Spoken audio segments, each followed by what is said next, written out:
Welcome to Abhi ரவியின் videos. நான் உங்கள் ரவி. இந்த வீடியோவில் நம்ம electronics part 21 IC 4066 quadruple bilateral சுவிட்ச் அண்ட் இட்ஸ் அப்ளிகேஷன்ஸ் பற்றி டீட்டெயிலாக பார்க்க போகிறோம். இந்த ஐசி ஒரு CMOS ஐசி. இது வந்து one of the most versatile IC. இந்த ஐசியில் வந்து 4 சுவிட்சஸ் இன்பில்ட்டாக இருக்குது. அந்த 4 சுவிட்சுக்கும் 4 தனித்தனி இண்டிபெண்ட் கண்ட்ரோல்ஸ் இருக்குது.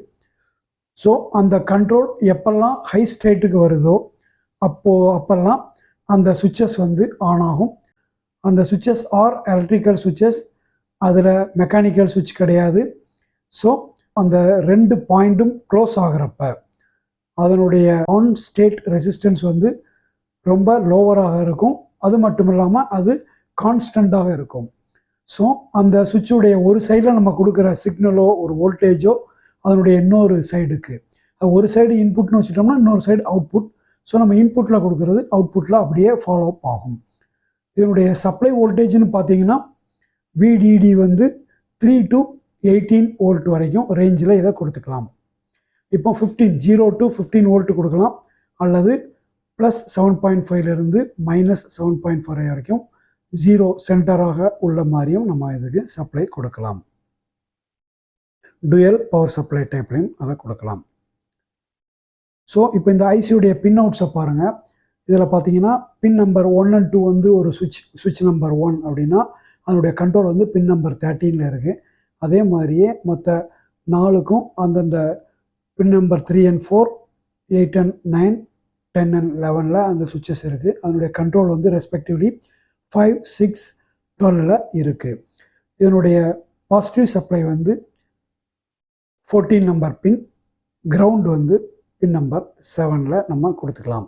இது வந்து ஒரு dual in line IC, 14 pin IC.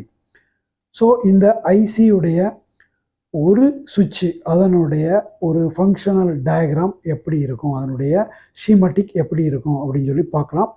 இந்த படத்தில் பார்த்தீங்கன்னா இதில் வந்து அந்த கண்ட்ரோல் பின் வந்து விசி, வி கண்ட்ரோல், அதாவது கண்ட்ரோல் வோல்டேஜ் அப்படின்னு சொல்லி அர்த்தம்.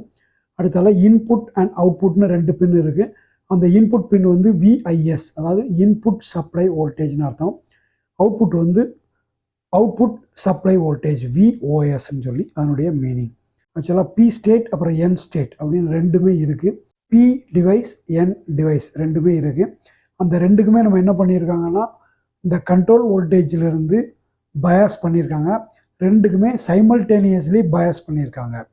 இப்போ இந்த சுவிட்ச் ஆன் ஆகிறப்ப ஒரு மெக்கானிக்கல் சுவிட்ச் ஆன் ஆனால் என்ன மாதிரி இருக்குமோ அதே மாதிரி ஈக்குவலாக இது ஒரு எலக்ட்ரிக்கலி ஆன் ஆகிற சுவிட்சாக இருக்கும். மெக்கானிக்கல் சுவிட்சுக்கு அதனுடைய ஃப்ரீக்குவென்சி, அதாவது எவ்வளோ ஃப்ரீக்குவென்சியில் ஒரு செகண்டுக்கு அதை ஆன் ஆஃப் பண்ணாலும் லிமிட்டேஷன்ஸ் இருக்கும். பட் இந்த சுவிட்ச் எலக்ட்ரிக்கல் சுவிட்சாக இருக்கிறதுனால அதுக்கு அன்லிமிட்டட்னு சொல்ல முடியாது, 10 மெகாஹெர்ட்ஸ். அப்போது மெகாஹெர்ட்ஸில் இதனுடைய சுவிட்சிங் ஃப்ரீக்குவென்சி இருக்கும். இதனால் இந்த ஐசியை இதுக்கெல்லாம் பயன்படுத்தலாம்னா ஒரு சிக்னல் டிரான்ஸ்மிஷனுக்கு பயன்படுத்தலாம், டெலிகம்யூனிகேஷனில் பயன்படுத்தலாம், இன்டர்காம் சர்க்கியூட்ஸில் பயன்படுத்தலாம், மல்டிப்ளெக்சர் சர்க்கியூட்ஸில் பயன்படுத்தலாம், அப்புறம் digital to analog, analog to digital கன்வர்ஷன்ஸ்லையும் இந்த சுவிட்சஸை பயன்படுத்தலாம். இப்போ அதனுடைய ஃபங்க்ஷனல் டேபிள் பாருங்கள். அதில் வந்து கண்ட்ரோல் நடுவில் உள்ள அந்த காலம் பாருங்கள். கண்ட்ரோல் ஹையில் இருக்கிறப்ப இன்புட்டில் என்ன இருக்கோ சிக்னல் இன்புட்டில் அது வந்து அப்படியே அவுட்புட்டுக்கு ஃபாலோ அப் ஆகும். கண்ட்ரோல் லோவில் இருக்கிறப்ப இன்புட் எதுவாக இருந்தாலும் அவுட்புட் வந்து ஹை இம்பிடன்ஸ், அதாவது இன்புட்டுக்கும் அவுட்புட்டுக்கும் நடுவில் ஹை இம்பிடன்ஸ் ஸ்டேட்டில் இது இருக்கும். இதுதான் இந்த ஐசியுடைய ஒரு ஃபங்க்ஷனல் டேபிள். இதில் வந்து நம்ம இன்புட்டை வந்து என்ன போட்டிருக்கோம், லோ ஹைன்னு போட்டிருக்கோம். அப்படி இல்லாமல் அதனுடைய இன்புட் வோல்டேஜ் ரேஞ்சுக்குள்ளே எவ்வளவு இருந்தாலும், அதாவது இந்த படத்தில் பாருங்கள், அந்த VIS வந்து எப்படி இருக்குன்னு பார்த்தீங்கன்னா VSSக்கும் VDDக்கும் நடுவில் உள்ள ரேஞ்சில் எவ்வளோ வேணாலும் கொடுக்கலாம். அது அப்படியே அவுட்புட்டில் வரும். எப்போ வரும் அப்படின்னா இந்த V கண்ட்ரோல் இருக்குல்லவா, கண்ட்ரோல் பின் VC, அந்த VC வந்து VDD, அதாவது பவர் சப்ளை பாசிட்டிவ் சப்ளையில் கனெக்ட் ஆகிருக்கிறப்ப, பாசிட்டிவ் சப்ளை அதுக்கு வரும்போது இந்த அவுட்புட் வந்து இன்புட்டை அப்படியே ஃபாலோ பண்ணும். இந்த இன்புட்டும் அவுட்புட்டும் பைலேட்ரல் சுவிட்சுங்கிறதுனால இன்புட் ஒன்று இன்புட்டாக இருக்கிறப்ப அதுக்கு ஆப்போசிட்டில் இருக்கிறது அவுட்புட்டாக இருக்கும்.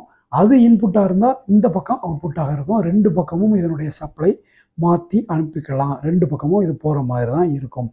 அதை இந்த படத்தில் பார்த்தீங்கன்னா உங்களுக்கு நல்லாவே தெரியும். இந்த படத்தில் பாருங்கள், 2 ஐசி கொடுத்துருக்கோம். அதில் 2 ஐசிலையும் அந்த சுவிட்ச் 1வது சுவிட்சை மட்டும் பயன்படுத்தியிருக்கோம். அந்த சுவிட்சுடைய கண்ட்ரோலுக்கு நம்ம என்ன பண்ணியிருக்கோம், 2 ஐசிலையுமே 5 வோல்ட் சப்ளை கொடுத்துட்டோம். அப்போ அந்த சுவிட்ச் ஆன் ஆகிரும். ஆன் ஆகிறப்ப முதல் லெஃப்டில் இருக்கிற ஐசியில் பார்த்தீங்கன்னா 5 வோல்டேஜை பின் நம்பர் 1 வழியாக கொடுத்து அவுட்புட்டை பின் நம்பர் 2 வழியாக எடுத்து அந்த எல்இடிக்கு ஒரு ரெசிஸ்டர் வழியாக கொடுத்துருக்கோம். இந்த பக்கம் இருக்க ஐசியில் பார்த்தீங்கன்னா இன்புட் வோல்டேஜை வந்து பின் நம்பர் 2ல் கொடுத்து 1 வழியாக எடுத்திருக்கோம். ஆனால் ரெண்டுலேயுமே நம்ம அந்த கண்ட்ரோல் பின்னுக்கு 5 வோல்டேஜ் கொடுக்குறப்ப 2 சுவிட்சுமே ஆன் ஆகும், அந்த எல்இடி எரியும். இதன் மூலம் என்ன தெரிஞ்சுக்கலாம்னா, அந்த ஐசிக்கு நம்ம சப்ளை, அதனுடைய அந்த சுவிட்சுக்கு சப்ளை எந்த பக்கமாக வேண்டுமானாலும் நம்ம கொடுத்துக்கலாம் அப்படிங்கிறது நமக்கு தெளிவாக புரிய வரும். அப்புறம் இந்த எக்ஸாம்பிளில் பாருங்கள், இந்த எக்ஸாம்பிளில் ஒரு டச் பேட் சர்க்கியூட் நம்ம எப்படி யூஸ் பண்ணலாம். அதாவது ஒரு பாயிண்ட்டை டச் பண்ணால் அந்த எல்இடி அண்ட் அவுட்புட் ஆன் ஆகணும், இன்னொரு பாயிண்ட்டை டச் பண்ணால் அந்த எல்இடி அண்ட் அவுட்புட் வந்து ஆஃப் ஆகணும். அதை மாதிரி பண்ணுறதுக்கு பாருங்கள், இதில் வந்து 3 டச் பின்ஸ் இருக்குது, டச் பாயிண்ட்ஸ் இருக்குது. அந்த பாயிண்டில் காமன் சென்டரில் இருக்குது. மேலே உள்ளது வந்து ஆன் பண்ணுறதுக்கு S1, கீழே உள்ளது வந்து S2 ஆஃப் பண்ணுறதுக்குன்னு வச்சுடுங்க. இப்போ இந்த சர்க்கியூட்டில் என்ன பண்ணுறோம்னா, இப்போ பவர் சப்ளை வந்து 0.6 to 12 வோல்ட் வரைக்கும் நம்ம பவர் சப்ளை கொடுத்துக்கிட்டோம். இந்த சர்க்கியூட் படி நம்ம ஒயரிங் பண்ணிட்டோம்னு வைங்க.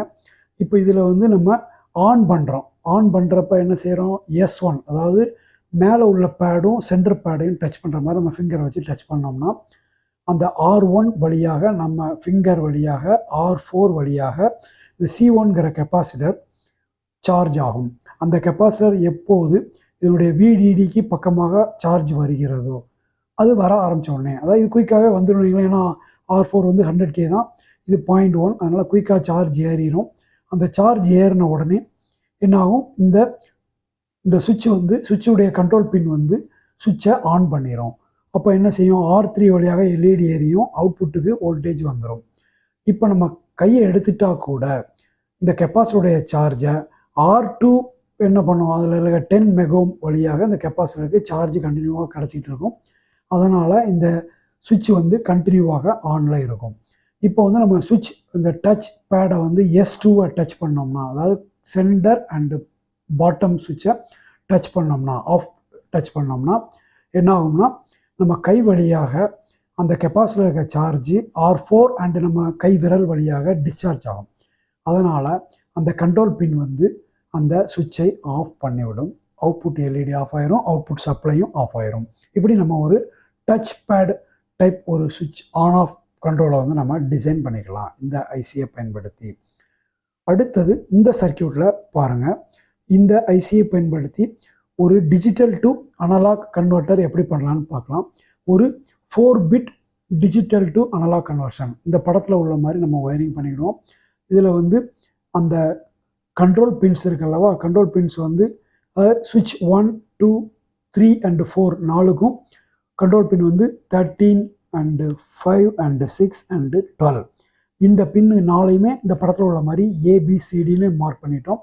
அதில் 4 டிஜிட்டல் இன்புட்டை நம்ம கொடுக்குறோம்னு வச்சுக்கோங்க. 4 பிட் பைனரி வேர்டை அதில் கொடுத்துட்டோம். A வந்து LSB, D வந்து MSB அப்படின்னு வச்சுக்கோங்க. ஸோ அது அந்தந்த பின்னில் பவர் ஹை வோல்டேஜ், அதாவது ஆன் ஸ்டேட் வரும்போது, அந்த பிட் 1ஆக இருக்கும்போது அதனுடைய ரெஸ்பெக்டிவ் சுவிட்சஸ், இந்த ஐசிக்குள்ளே உள்ள சுவிட்சஸ் வந்து ஆன் ஆகும். அதன் மூலமாக கீழே கனெக்ட் பண்ணியிருக்கிற இந்த R2R லேடர் மூலமாக இந்த பாசிட்டிவ் சப்ளை இந்த R2R லேடருக்கு வர்றதன் மூலமாக அனலாக் அவுட்புட் வந்து நமக்கு கிடைக்கும். அந்த அனலாக் அவுட்புட் வோல்டேஜ் வந்து நம்ம என்ன சப்ளை வோல்டேஜ் கொடுத்துருக்கோமோ அந்த சப்ளை வோல்டேஜுடைய வேல்யூவாக இந்த டெசிமல் இன்புட், இந்த 4 பிட் பைனரி இன்புட்டுக்கு ஈக்குவலண்ட் வேல்யூவாக அவுட்புட்டில் வரும்.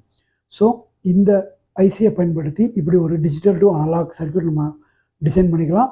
அனலாக் டு டிஜிட்டல் சர்க்கியூட்டும் இதே ஐசியை பயன்படுத்தி பண்ணிக்கலாம். இது ஒரு மோஸ்ட் வெர்சடைல் ஐசி.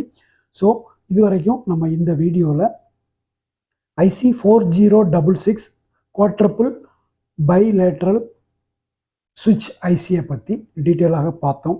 இந்த வீடியோ உங்களுக்கு பிடிச்சிருந்துச்சுன்னா மறக்காமல் லைக் பண்ணுங்கள். உங்களுக்கு கமெண்ட்ஸ் ஏதாவது இருந்தால் கமெண்ட் பண்ணுங்கள். இதுவரைக்கும் எங்கள் சேனலை நீங்கள் சப்ஸ்கிரைப் பண்ணிக்கிடலைன்னா மறக்காமல் சப்ஸ்கிரைப் பண்ணிக்கிடுங்க. தேங்க்யூ ஃபார் வாட்சிங் அபிரவின் வீடியோஸ். Thank you very much.